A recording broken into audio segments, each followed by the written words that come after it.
Hour God is righteous. మన దేవుడు నీతిమంతుడు. చెప్పండి, మన దేవుడు నీతిమంతుడు. చెప్పండి, మన దేవుడు నీతిమంతుడు. నీతిమంతుడు అంటే ఏంటి? మంచితనం. మంచితనం ఆయనలో నుండి వస్తుంది. మంచివాడు అని అర్థం, లేదా పరిశుద్ధుడు అని అర్థం. ఒక గొప్ప భక్తుడు ఇలాగంటాడు, God himself is the definition of what righteousness is. ఆయనే నీతి. నీతి అని అనగానే ఆయనే డెఫినేషన్. హల్లెలూయా. ఎవరైనా కానీ నీతికున్న అర్థం ఏంటి అని చెప్తే మనం ఏం చెప్పాలి? ఆయనే. He is the meaning of righteousness. హల్లెలూయా. ఆయనే నీతికి ఉన్న డెఫినేషన్. నీతికున్న అర్థం చెప్పాలి అని అంటే ఆయన వ్యక్తిత్వమే చెప్తుంది. మంచి చెడు అంటే ఏంటో అని నీతి చెప్తుంది. నీతిమంతుడు అంటే ఏంటి?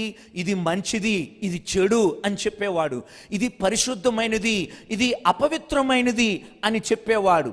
నీతిమంతుడు అని చెప్పగానే ఏంటంటే డెఫినేషన్కు ఉన్న అర్థం మంచి అంటే ఏంటో చెప్పేవాడు, చెడు అంటే ఏంటో చెప్పేవాడు. అంత మాత్రమే కాదు, న్యాయాన్ని ప్రేమించేవాడు. అక్కడ పాపం ఉంది అని తెలిసినప్పుడు దానికి శిక్ష పడాల్సిందే. అక్కడ చెడుతనం ఉంది అని చూసినప్పుడు దానికి శిక్ష పడాల్సిందే. శిక్షను విధించేవాడు, బహుమానాన్ని ఇచ్చేవాడు ఆయన. నీతిమంతుడు అని చెప్పగానే రెండు అర్థాలు వస్తాయి. ఏంటి? మంచి చెడు అంటే ఏంటో చెప్పేవాడు. అట్లాగే మంచికి బహుమానాన్ని ఇచ్చేవాడు, చెడుకి శిక్షనిచ్చేవాడు. అంటే ఆయన న్యాయమూర్తి అని అర్థం.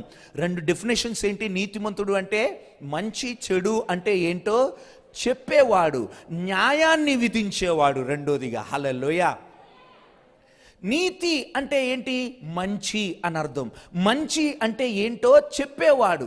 అయితే అనేక సార్లు మనం దేన్ని చూసైతే మంచి అని అంటామో దాన్ని దేవుడు చూసి ఏమంటాడంటే చెడు అని అంటారు. మన నీతి వేరు, మనుషులకున్న నీతి వేరు, దేవునికున్న నీతి వేరు. హల్లెలూయా. హల్లెలూయా. మనం వస్త్రాలు ఇస్తాం, పేదవాళ్ళకి వస్త్రదానం అని చెప్పి అన్నదానం అని ఇస్తాం. అది మంచిదా చెడా? మంచిదే. కానీ దేవుడు చూసేటప్పుడు నువ్వు ఇచ్చేది చూడట్లా, నీ మనసును చూస్తాడు. ఎందుకు ఇస్తున్నావు? అందరూ చూడాలని ఇస్తున్నావా, లేదా వాడికి ఏమి లేదని చెప్పిస్తున్నావా? మనుషులు చూసేటప్పుడు ఇస్తున్నావో లేదో అని చూస్తారే కానీ ఎందుకు ఇస్తున్నావో చూడట్లా. దేవుడు చూసేటప్పుడు మనం ఎప్పుడైతే ఇంకొకటి చూడాలని చెప్పిస్తామో దాన్ని దేవుడు ఎప్పుడు కూడా మంచి అని చెప్పడు. కానీ నీ దృష్టిలో ఏంటి? అది మంచిదే. అనేక సార్లు మనం కూడా మన జీవితంలో కూడా నేను మంచి చేస్తున్నానేమో అని అనుకుంటాం, కానీ దేవుడి దృష్టిలో ఎట్లా ఉంటుంది? చెడు. ఎందుకు? He is the standard of what is good. ఇది మంచిది అని చెప్పేది ఎవరు? మనం కాదు, మన మనసు కాదు, దేవుడు చెప్తాడు. హల్లెలూయా. అది చెడు అని చూసినప్పుడు దానికి శిక్షను కూడా విధించేవాడు ఆయనే, న్యాయాన్ని విధించేవాడు కూడా ఆయనే. చూడండి, కీర్తన గ్రంథం 119 137 వచనం. 119 కీర్తన 137 వచనం. యెహోవా, యెహోవా, నీవు నీతిమంతుడవు, నీవు నీతిమంతుడవు, నీ న్యాయ విధులు యథార్థములు. చూసారా, ఆయన ఎవరై ఉన్నారు? నీతిమంతుడై ఉన్నాడు. ఆయన న్యాయ విధులు యథార్థమైంది. ఆయన జడ్జిమెంట్ ఇచ్చాడు అనుకోండి, ఎస్ అది కరెక్టే, అది నీకు నచ్చినా నచ్చకపోయినా కానీ. హల్లెలూయా. మన నీతి వేరు, ఆయన నీతి వేరు. మనం దేన్ని చూసైతే మంచి అని అనుకుంటామో దాన్ని దేవుడు చూసి ఏమంటాడంటే చెడు అని అంటాడు. అందుకనే యెషయా గ్రంథం 64వ అధ్యాయం 6వ వచనం ఏమనంటుంది? మేమందరము అపవిత్రుల వంటి వారమైతిమి. మేమందరం అపవిత్రం లాంటి వాళ్ళము. మా నీతి క్రియలు అన్నీయు మురికి గొడ్డవలే నాయను. ఏంటి? మా నీతి క్రియలు అన్నీయు మురికి గుడ్డలు లాంటివి. మేమందరము ఆకువలే వాడిపోతిమి. మేమందరం కూడా ఆకుల్లాగా వాడిపోయాము. గాలి వాన కొట్టుకొని పోవునట్లుగా పోవునట్లుగా మా దోషములు మమ్మను కొట్టుకొని పోయెను. మన నీతి ఎట్లాంటిదంట అమ్మా ఆంటీ? మన నీతి ఎట్లాంటిదంట? మురికి గొడ్డలు లాంటిదంట. ఎందుకు మురికి గొడ్డలు లాంటిది? మన నీతి వేరు, ఆయన నీతి వేరు. హల్లెలూయా. మనం ఎంత మంచి చెయ్యాలి అని అనుకున్నా కానీ ఆయన స్టాండర్డ్ని మనం ఏం చేయలేము, పోల్చుకోలేము. నువ్వు నేను ఎంత మంచి చేయాలనుకున్నా కానీ స్టాండర్డ్ అంటే ఏంటి, మంచి అంటే ఏంటో చెప్పేవాడు. ఇప్పుడు కేజీ రాయి తీసుకున్నారనుకోండి, ఇది కేజీ రాయో కాదో అని ఎట్లా తెలుస్తుంది మీకు? దానికి ఒక స్టాండర్డ్ ఉంటుంది, పోల్చుకోవాలి. గవర్నమెంట్ చెప్తుంది ఇది కేజీ రాయి అని, నువ్వు కాదు చెప్పేది. ఎవరు చెప్తారు? గవర్నమెంట్ చేతిలో ఇంకొక రాయి ఉంటుంది, ఆ రాయితో ఇది కేజీ రాయి కాదు అని నువ్వు చెప్పావు అనుకో, ఎట్టా చెప్తున్నావు ఇది కాదని చెప్పి రా పోల్చుకుందాం అని చెప్పి గవర్నమెంట్ రాయితో ఏం చేసుకుంటారు, పోలుస్తారు. అట్లాగే మన మంచి అనేది దేంతో పోల్చుకోవాలి? పక్కనోడితో కాదు. మనం చేసే మంచి కార్యాలు దేంతో పోల్చుకోవాలి? పక్కనోడితో కాదు, పక్క షాపోడితో కాదు. ఎవరితో పోల్చుకోవాలి? ఆయన నీతితో పోల్చుకోవాలి. హల్లెలూయా. ఆయన నీతితో పోల్చుకుంటే గనక మన నీతి ఎట్లాంటిదంట? మురికి గొడ్డల్లాంటివంట. నేను ఇంతసేపు ఇది ఎందుకు చెప్పానంటే, న్యాయాధిపతుల గ్రంథం 13వ అధ్యాయం 1వ వచనం ఏమనంటుంది? ఇశ్రాయేలీలు మరలా యెహోవా దృష్టికి దోషులు కాగా యెహోవా 40 సంవత్సరములు వారిని ఫిలిస్తీన్ల చేతికి అప్పగించెను. ఏమండి, అక్కడ ఫస్ట్ లైన్ చూడండి, ఏమని కనిపిస్తుంది? ఇశ్రాయేలు ప్రజలు యెహోవా దృష్టికి. కానీ వాళ్ళ దృష్టికి ఎట్లాగుంది? అది వాళ్ళ దృష్టికి మంచిగా ఉంది, కానీ యెహోవా దృష్టికి ఎట్లాగుంది? అది దోషముగా ఉంది. అందుకని చెప్పి దేవుడు ఏం చేశాడు? ఇశ్రాయేలు ప్రజల్ని ఫిలిస్తీన్లకు అప్పగించేశాడు. యేసుక్రీస్తు ఒక మాట ఇలాగంటాడు, మత్తయి సువార్త 6:33 వచనంలో ఏమనంటున్నాడు? కాబట్టి మీరు ఆయన రాజ్యమును, ఎవరి రాజ్యాన్ని?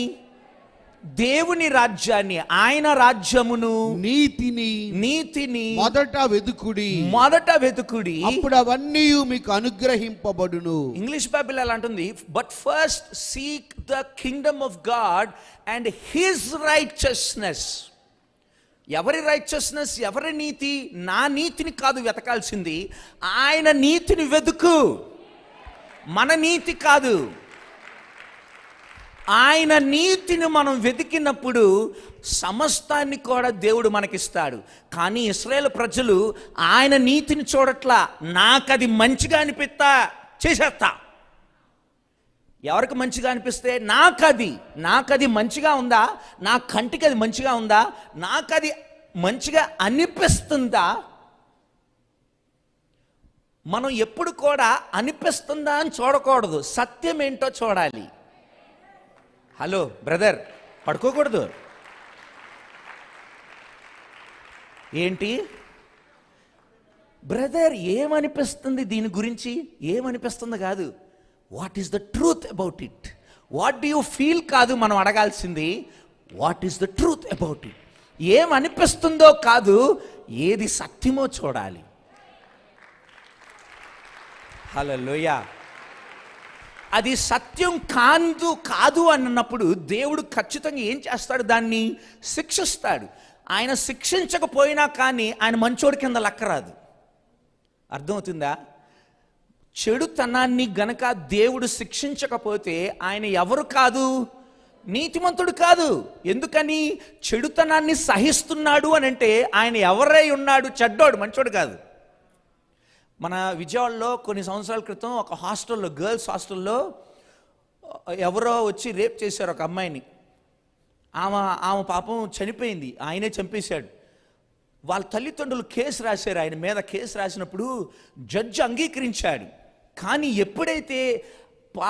ఎప్పుడైతే చంపినవాడు, పాడు చేసినవాడు ఒక గొప్ప మంచి అందరికీ తెలిసిన వ్యక్తికి చెందిన కుమారుడని చూశాడో, అంటే ఫేమస్ అంటే మన విజయవాడలో ప్రముఖుడైన వ్యక్తికి చెందిన కుమారుడని చూశాడో ఆ కేసును కొట్టేశాడు ఆయన. ఏం జరగలేదు, ఎవరో వచ్చారు, ఎవరు కనుక్కోలేకపోయాము, అట్లాగే మాయం చేసేసారు. ఇప్పుడు జడ్జు తప్పు జరిగినా కానీ, నేరస్తుని చూసినా కానీ తప్పు లేదని చెప్పి కొట్టివేసేసాడండి. ఇప్పుడు జడ్జు మంచోడా చెడ్డోడా చెప్పండి? కానీ నేరస్తుడికి ఆ జడ్జి ఎట్లాగా ఉన్నాడు? నేరస్తుడికి మంచోడే, కానీ పాపం అమ్మాయి వాళ్ళ ఇంటి వాళ్ళకి ఎట్లా ఉన్నాడు జడ్జు? న్యాయాన్ని సరిగ్గా ఏం చేయాలా, విధించాలా. అట్లాగే దేవుడు కూడా అంతే. ఒక పాపం కనిపించినప్పుడు న్యాయాన్ని గనక విధించకపోతే దేవుడు నీతిమంతుడు అవ్వలేడు. ఆయన ఏమైపోతాడు? చెడ్డోడైపోతాడు. ఆయన స్వభావమే ఏంటి? పాపాన్ని ఆయన తట్టుకోలేడు, సహించలేడు. అపవిత్రతని ఆయన ఏం చేయలేడు, తట్టుకోలేడు. శిక్షని ఆయన ఏం చేయాల్సిందే, విధిస్తాడు. అందుకనే క్రైస్తవులైన మనం పాలిటిక్స్ని వెంబడించేటప్పుడు చాలా జాగ్రత్తగా ఉండాలి. ఎందుకు?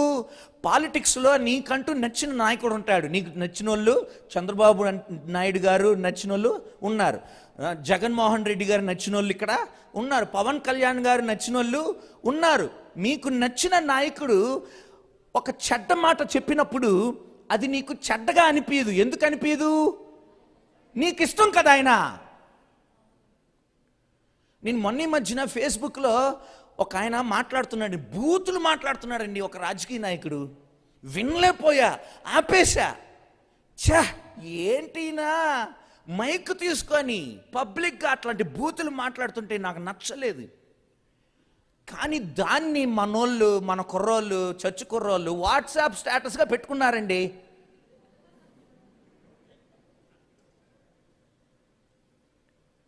అది వాళ్ళకి ఎట్లాగా అనిపించట్లేదు, చెడ్డగా అనిపించట్లా. తమ్ముడు చెల్లి, రాజకీయాల్ని వెంబడించేటప్పుడు చాలా జాగ్రత్తగా ఉండాలి. మనం ఎప్పుడైతే చెడుతనానికి మనం ఏకీభవిస్తున్నామో, అది నీకు నచ్చిన నాయకుడే అవ్వచ్చు, నచ్చిన పాస్టర్ అవ్వచ్చు, నచ్చిన ఎవరైనా అవ్వచ్చు, ఆ చెడుతనానికి నువ్వు ఏకీభవించినప్పుడు, దాన్ని నువ్వు మహిమపరిచినప్పుడు నువ్వు కూడా ఎవరివే? చెడ్డోడు అని చూపిస్తున్నావు, క్రీస్తు లేని వ్యక్తిగా చూస్తున్నావు. ఆ చెడుతనం ఉన్నప్పుడు అక్కడ ఏం పడాల్సిందే? శిక్ష పడాల్సిందే. పాపాన్ని దేవుడు సహించలేడు. ఇశ్రాయేలు ప్రజలు వాళ్ళ దృష్టికి మంచి చేస్తున్నావు అని అనుకుంటున్నారు, కానీ దేవుని దృష్టిలో ఎట్లాగుంది? అది చెడుతనంగా ఉంది. అది దేవుని దృష్టిలో చెడుతనంగా ఉంది గనుక ఇశ్రాయేలు ప్రజల్ని, సొంత ప్రజల్ని, ఎర్ర సముద్రం నుండి బయటికి తీసుకొచ్చిన ప్రజల్ని, రెక్కల కింద కాపాడిన ఆ ప్రజలని ఎవరు కమ్మేశాడు? ఫిలిస్తీన్లకి. తమ్ముడు చెల్లి, అనేక మంది క్రైస్తవులు బానిసత్వంలో ఉండటానికి కారణం వాళ్ళ నీతి ప్రకారమే చూస్తున్నారే, కానీ దేవుని నీతా కాదా అని చూడట్లేదు. నువ్వే బానిసత్వంలో ఉన్నావు? నువ్వు ఈ రోజున నువ్వు ఏ బానిసత్వంలో ఉన్నా కానీ ఒక్కసారి చూస్తే కనుక దేవుని దృష్టిలో ఇది నీతా కాదా అని ఎప్పుడు చూడలేదు. నువ్వు నీకు అది నచ్చితే చేసేసావు, నీకు అది అనిపిస్తే చేసేసావు. ఎందుకు? నీకు అది బాగుంది. తమ్ముడు చెల్లి, అది మనకి బాగుందని అనిపించినా కానీ దేవుడి దృష్టిలో అనేక సార్లు అది నీతిగా ఉండదు. అది నీతిగా లేనప్పుడు, మంచిగా లేనప్పుడు ఏం పడాల్సిందే? శిక్ష పడాల్సిందే. ఇశ్రాయేలు ప్రజల మీద 40 సంవత్సరాలు బానిసత్వంలో ఉన్నారు. సొంత ప్రజలనండి అమ్మేశాడండి. ఆ నీతిమంతుడుకున్న గుణ లక్షణమే ఏంటి? పాపాన్ని ఆయన శిక్షించటం. తమ్ముడు చెల్లి, నువ్వు నేను ఎంతమంది పరిశుద్ధులు ఉన్నారు? మనం ఎవరం కూడా పరిశుద్ధులం కాదు. ఆయన పాపాన్ని సహించలేడు. ఉగ్రత పడాల్సిందే, మన మీద ఉగ్రత పడాల్సిందే. కానీ ఆ ఉగ్రతని దేవుడు ఏం చేశాడు? ఆయన మీద ఆయనే వేసుకున్నాడు. ఆయన మీద ఆయనే వేసుకొని సిలువలో మరణించి మూడో రోజు తిరిగి లేచాడు.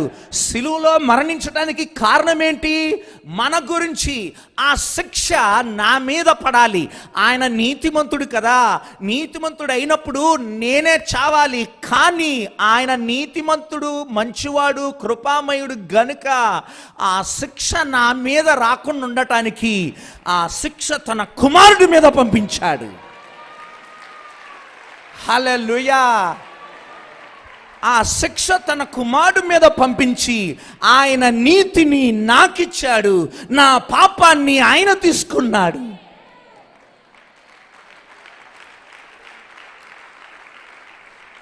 మనం నీతిమంతులుగా మారటానికి ఒకే ఒక మార్గం ఉంది.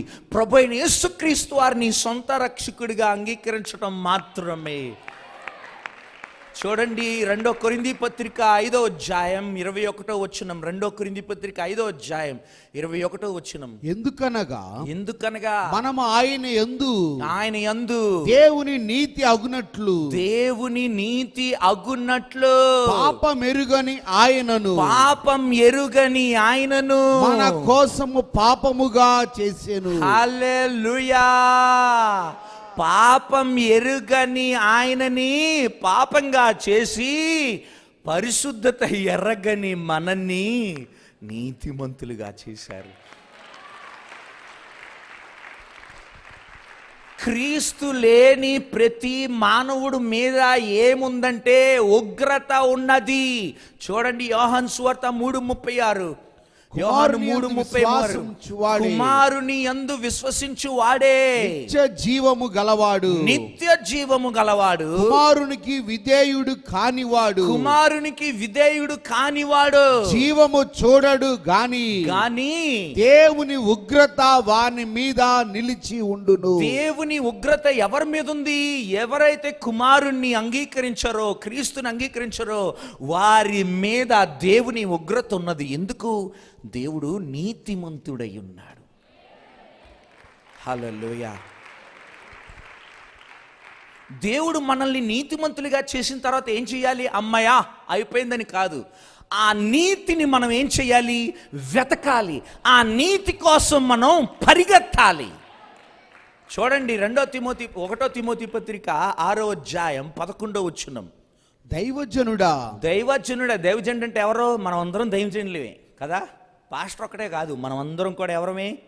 దేవుని బిడ్డలమే కదా. దైవజనుడా, నీవైతే వీటిని విసర్జించి నీతిని భక్తిని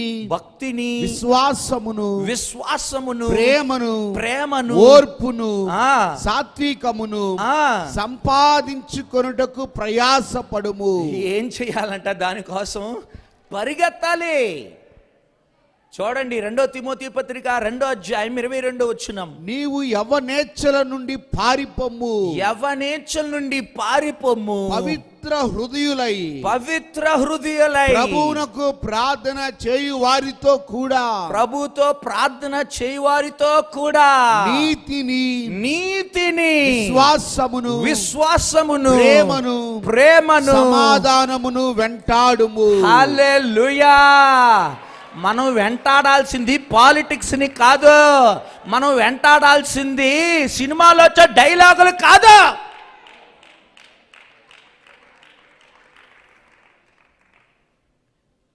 తమ్ముడు చెల్లి, ఈ లోకాన్ని పట్టుకొని వెంబడిస్తే నువ్వు ఆ నీతిని పొందుకోలేవు. తమ్ముడు చెల్లి, దేవుడు నిన్ను నన్ను పిలిచింది, నీతిమంతులుగా పిలిచారు గనక నీతి కోసం పరిగెత్తడానికి దేవుడు మనల్ని పిలిచాడు. బిల్డింగ్స్ ఇవ్వటం మాత్రమే కాదు ఇస్తాడు, విజయాలు ఇవ్వటం మాత్రమే కాదు ఇస్తాడు. కానీ దేవుడు మనల్ని పిలవటానికి ముఖ్య ఉద్దేశం ఏంటో తెలుసా? ఒకప్పుడు మనం అనీతి కోసం బ్రతికాం, అపవిత్రత కోసం బ్రతికాం. ఇప్పుడు దేవుడు మనల్ని ఎందుకు ఏర్పాటు చేశాడు? లక్షల మంది ఉన్నారండి. నిన్నే దేవుడు ఎందుకు ఎన్నుకున్నాడు? ఒక నీతిమంతుడిగా మార్చడానికి, ఆయన నీతి కోసం పరిగెత్తడానికి. మన నీతి కోసం కాదు, మనకి నచ్చినట్టుగా ఉండటానికి కాదు. దేవుడు త్వరగా వస్తున్నాడు. He is coming soon. ఆయన త్వరగా వస్తున్నాడు. ఆయన వచ్చే ముందు ప్రజలు అందరూ కూడా అబద్ధాన్నే నమ్ముతారంట, అసత్యాన్నే నమ్ముతారంట, అనీతినే నమ్ముతారంట, నీతి లేని విషయాల్నే ఇష్టపడతారంట. మళ్ళీ చెప్తున్నా, ప్రభువైన యేసుక్రీస్తు వారు రాకడ త్వరగా వస్తున్నది, త్వరలో ఉన్నది. అయితే ఆయన రాక మునుపు ప్రతి మానవుడంట ఆ నీతి కోసం జీవిస్తాడట, నీతి లేని క్రియలు చేస్తాడట, విశ్వాసం లేని బిడ్డలుగా మారుతారట. ఈ అంత్య దినాల్లో నమ్మదగిన బిడ్డలుగా మనం ఉండాలి అని అంటే ఈ ప్రపంచంలో కనిపించే అపవిత్రత కోసం కాదు పరిగెత్తాల్సింది.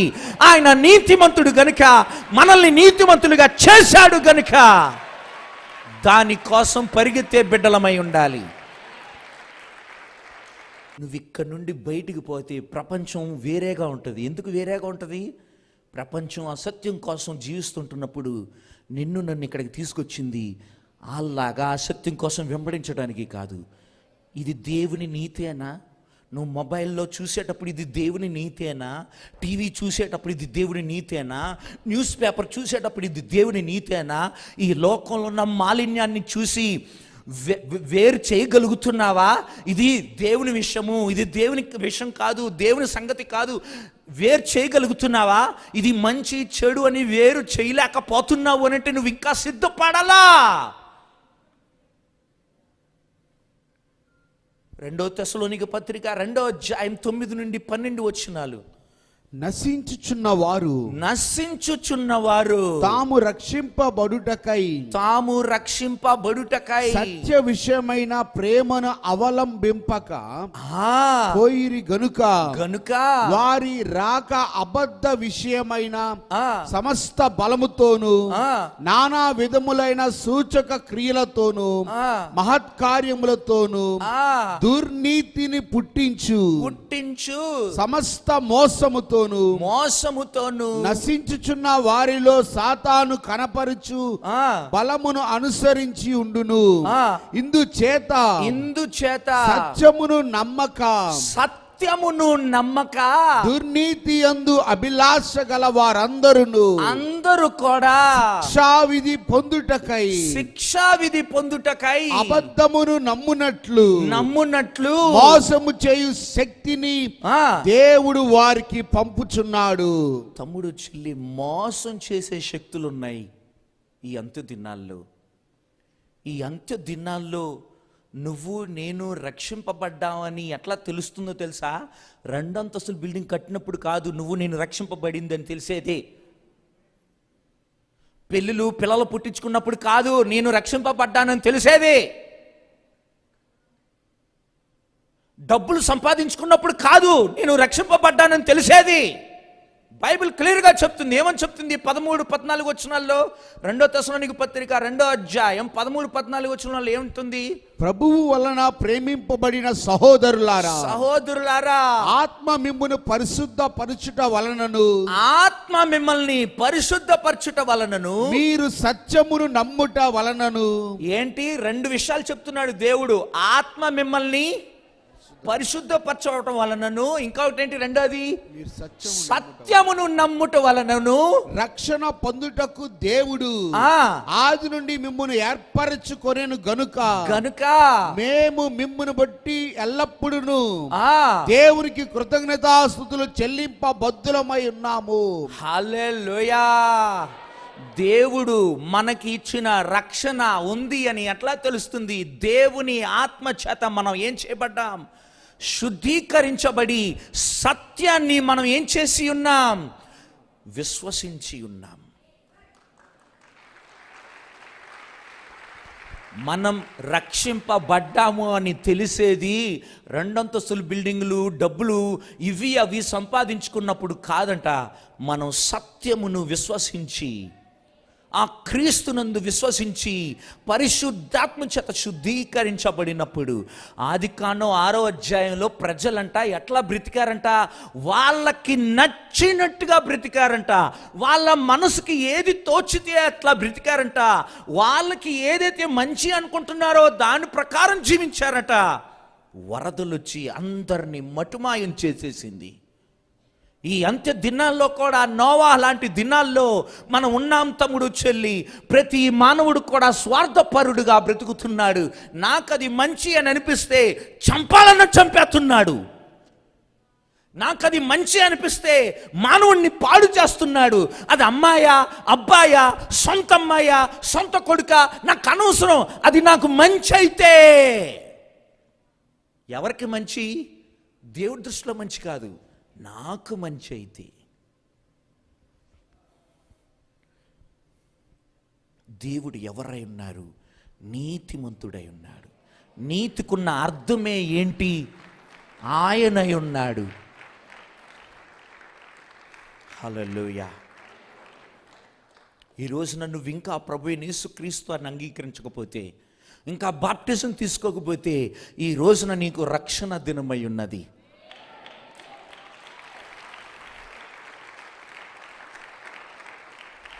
హల్లెలూయా. ఫిలిస్తీన్లంట 40 సంవత్సరాలకి అమ్మేశాడంట. ఎందుకు?